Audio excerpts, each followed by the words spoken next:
Karena sistem Islam ini tidak bisa tegak tanpa kekuasaan, maka hijrahnya umat dalam dua sisi sebelumnya semestinya dikaitkan dan diarahkan untuk hijrah menuju sistem Islam ini. Perjuangan umat bukan sekedar diarahkan untuk menjadikan muslim yang saleh sebagai penguasa, namun lebih dari itu mestinya diarahkan agar penguasa yang diusung tersebut benar-benar menjadikan kekuasaannya untuk mendakwahkan dan menerapkan Islam. Bukan malah sebaliknya, demi kekuasaan justru takut menyatakan sikapnya menginginkan hukum syariah, apalagi menerapkannya. Padahal kebaikan dia dan rakyatnya hanya ada saat hukum Allah Ta'ala diterapkan.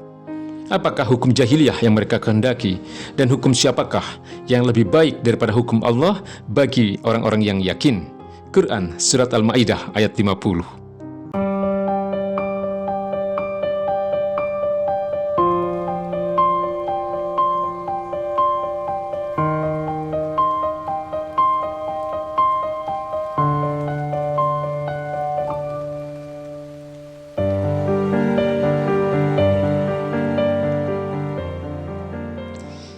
Hijrah Nabi Shallallahu Alaihi Wasallam bukan sekedar peristiwa pindah semata dari satu tempat ke tempat lain.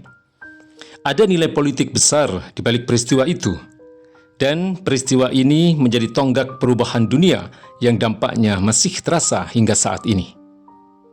Tidak hanya dirasakan oleh kaum muslim, tapi juga oleh seluruh penduduk dunia. Lalu apakah pelajaran hijrah ini masih relevan dengan kekinian, atau justru tidak ada pelajaran sama sekali di dalamnya, kecuali hanya ritual semata? Secara bahasa, al-hijrah bisa bermakna meninggalkan negeri pertama menuju negeri yang kedua.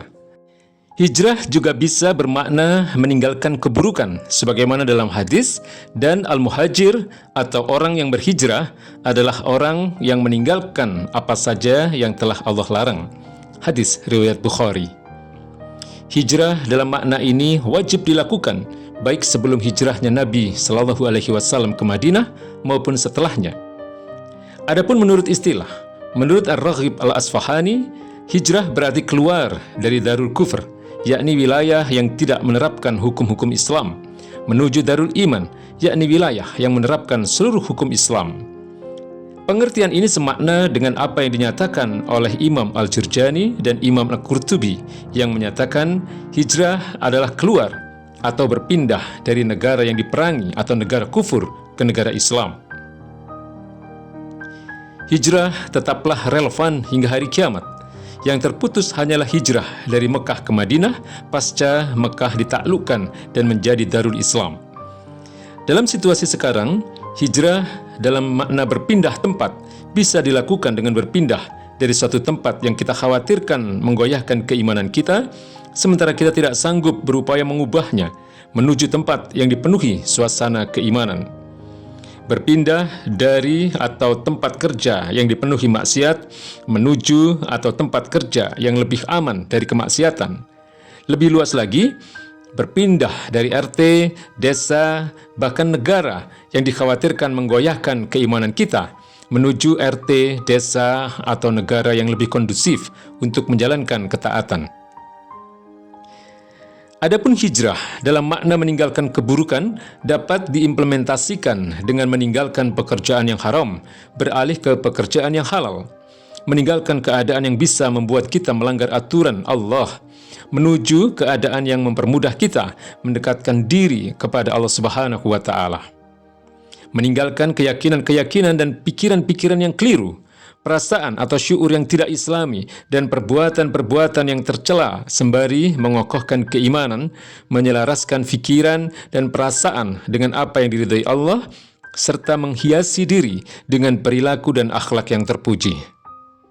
Hijrah yang lebih penting lagi, dan inilah esensi hijrahnya Nabi Shallallahu Alaihi Wasallam, adalah hijrah meninggalkan sistem jahiliyah kapitalisme menuju sistem Islam.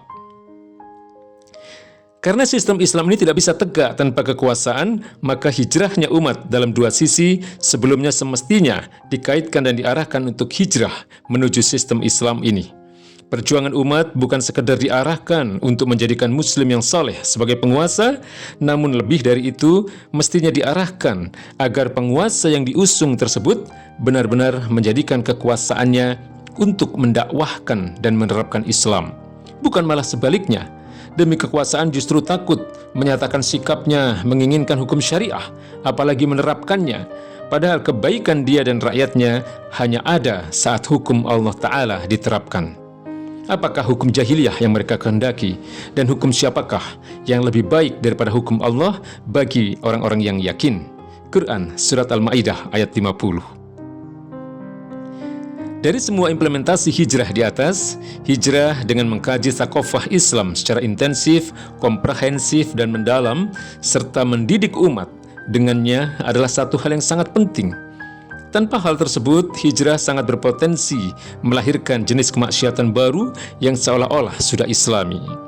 Dengan mengkaji Islam secara intensif, komprehensif, dan mendalam, seseorang bisa berproses hijrah setapak demi setapak menuju arah kesempurnaan. Mulai dari hijrah fisik atau penampilan, seraya meluruskan hati dengan berusaha sekuat tenaga, menjalani perintah dan menjauhi larangan Allah. Bersikap baik dalam berhubungan sosial secara nyata maupun maya, bekerja yang halal, menata hati dalam memosisikan harta yang dikaruniakan Allah, menunaikan kewajiban-kewajiban akan harta tersebut, berupaya meninggalkan dunia dari dalam hatinya. Sebagai rakyat, ulama, atau pejabat, dia bisa memposisikan dirinya sebagai hamba Allah sekaligus mengemban amanah untuk memakmurkan bumi dengan pelaksanaan syariah Allah Subhanahu wa Ta'ala. Pendek kata, tidak ada hijrah tanpa mau mengaji, sebagaimana pula tidak ada ketakwaan tanpa mau menuntut ilmu.